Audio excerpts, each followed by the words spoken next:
प्रणाम। मैं अनिल कुमार पांडे रामचरितमानस के उत्तरकांड से जो काकभुसुंडी जी और गरुड़ जी के बीच का संवाद है, कलयुग के दुष्प्रभावों को लेकर के वह कथा निरंतर आपको सुना रहा हूँ। अब आगे की कथा प्रारंभ करता हूँ। हाहाकार किन्ह गुर दारुण सुनि शिवसाप, कंपित मोहि बिलोकति उर उपजा परिताप। कह रहे हैं कि जब आकाशवाणी के द्वारा शिव जी ने मुझे जो भयानक शाप दे दिया, उस शाप को सुन करके गुरु जी बड़े दुखी हुए, हाहाकार करने लगे और वे मुझे कांपता हुआ देख करके, उस दंड से मैं कांपने लगा। उसे देख करके उनके हृदय में बड़ा भारी संताप उत्पन्न हो गया, बड़ा पछतावा हुआ। करि दंडवत सप्रेम द्विज शिव सन्मुख कर जोर, विनय करत गदगद स्वर समुझ घोर गति मोर।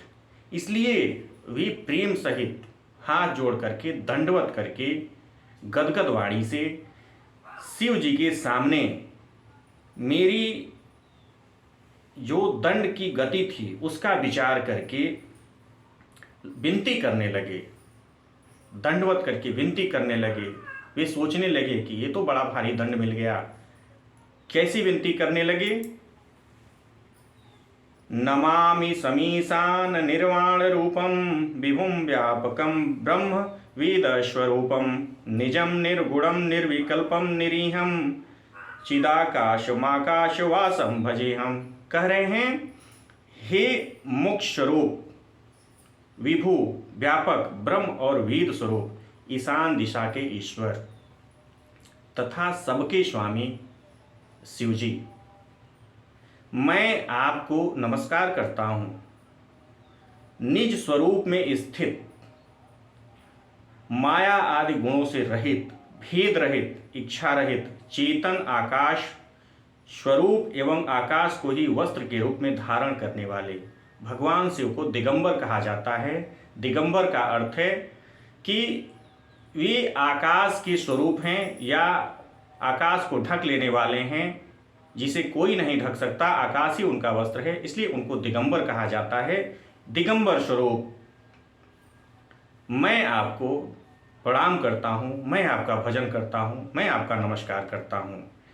निराकार ओंकार मूलम तुरीयम, गिरा ज्ञान गोतीत शीशम गिरीशम, करालम महाकाल कालम कृपालम, गुणागार संसार पारम नतोहम। कह रहे हैं कि निराकार, जिसका कोई आकार नहीं है, ओंकार के मूल, तुरीय वाणी ज्ञान और इंद्रियों से परे, कैलाश के स्वामी, विकराल महाकाल के भी काल, कृपालु गुणों के धाम, संसार से परे, मैं आप परमेश्वर को प्रणाम करता हूँ, नमस्कार करता हूँ।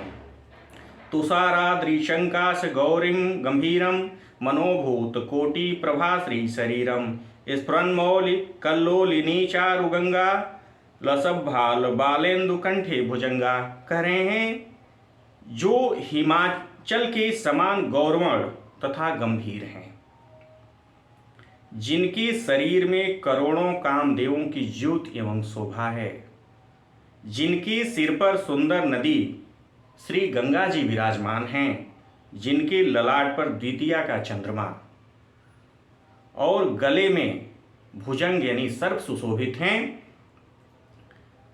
चलत कुंडलम भ्रू सुनेत्रम विशालम, प्रसन्नाननम नीलकंठम दयालम, मृगाधीश चर्मांबरम मुंडमालम, प्रियम शंकरम सर्वनाथम भजामि। जिनके कानों में कुंडल हिल रहे हैं, सुंदर भ्रिकुटी और विशाल नेत्र हैं, जो प्रसन्न मुख, नीलकंठ और दयालु हैं, सिंह चर्म का वस्त्र धारण किए, बाघांबर धारण किए और मुंडमाला पहने हैं, उस सबके प्यारे और सभी के स्वामी, सबके नाथ, सबका कल्याण करने वाले श्री भगवान शंकर को मैं भजता हूँ, मैं प्रणाम करता हूँ।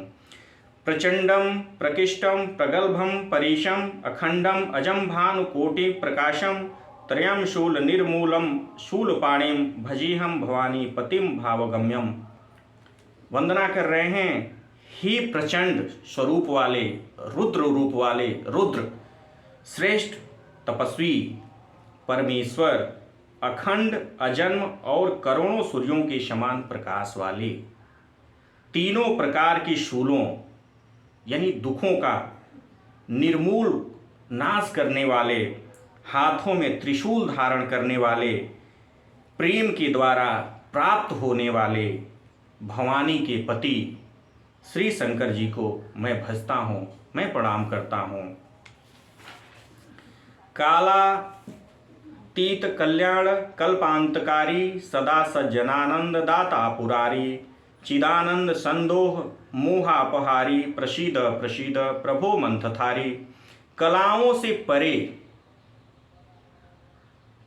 कलाओं से अलग कल्याण की स्वरूप, कल्प का अंत करने वाले यानी प्रलय के स्वामी, सज्जनों को सदा आनंद देने वाले, त्रिपुर के शत्रु सच्चिदानंद घन, मोह को हरने वाले, मन को मथ डालने वाले कामदेव के शत्रु, हे प्रभु आप प्रसन्न होइए, मैं आपको प्रणाम करता हूँ, आप प्रसन्न होइए। न यावद उमानाथ पादारविंदम भजम तीह लोकी परेवा नराणम न तावत सुखम शांति संतापनाशम प्रसीदम प्रभु सर्वभूताधिवासम। कह रहे हैं, जब तक पार्वती के पति मनुष्य आपके चरण कमलों को भजते नहीं हैं, तब तक उन्हें न तो इहलोक और न परलोक में ही सुख शांति मिलती है, और ना ही उनके पापों और तापों का नाश हो पाता है। इसलिए हे समस्त जीवों के हृदय में निवास करने वाले प्रभु ईश्वर आप प्रसन्न होइए। न जानाम योगम जपम नेमम पूजाम न तो हम सदा सर्वदा शंभो तुभ्यम जरा जन्म दुखौघ तातप्यमानम प्रभो पापी आपन मासीसम शंभो। कह रहे हैं कि न तो मैं सुयोग्य योग जानता हूँ, ना जप जानता हूँ, ना ही पूजा को ही जानता हूँ। हे शंभो, हे भगवान शंकर, मैं तो सदा सर्वदा आपको ही नमस्कार करता हूँ।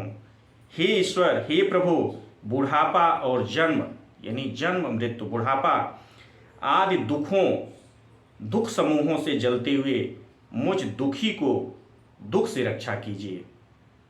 हे ईश्वर, हे शंभो, मैं आपको बारंबार प्रणाम करता हूँ, बारंबार नमस्कार करता हूँ। काकभुसुंडी जी कह रहे हैं कि रुद्राष्टकमिदं प्रोक्तम विप्रीड हर तोषे ये पठन्ति नरा भक्त्या तेषाम शंभु प्रसीदति। वे कहते हैं कि जो मंत्र पढ़ करके उस ब्राह्मण ने शिव जी की पूजा की, आराधना की, उनको प्रणाम किया, इस रुद्र स्तुति का जो यह अष्टक है और शिव जी की प्रसन्नता के लिए जो उस ब्राह्मण द्वारा पढ़ा गया था, जो मनुष्य इस अष्टक को भक्ति पूर्वक पढ़ता है उस पर भगवान शंकर निश्चित रूप से प्रसन्न होते हैं। ये काकभुसुंडी जी गरुड़ जी को बता रहे हैं। शिव स्तुति के बाद आगे की कथा भी लगातार जारी है। थोड़े से विश्राम के बाद हम आपको आगे की कथा सुनाते हैं। आपको प्रणाम।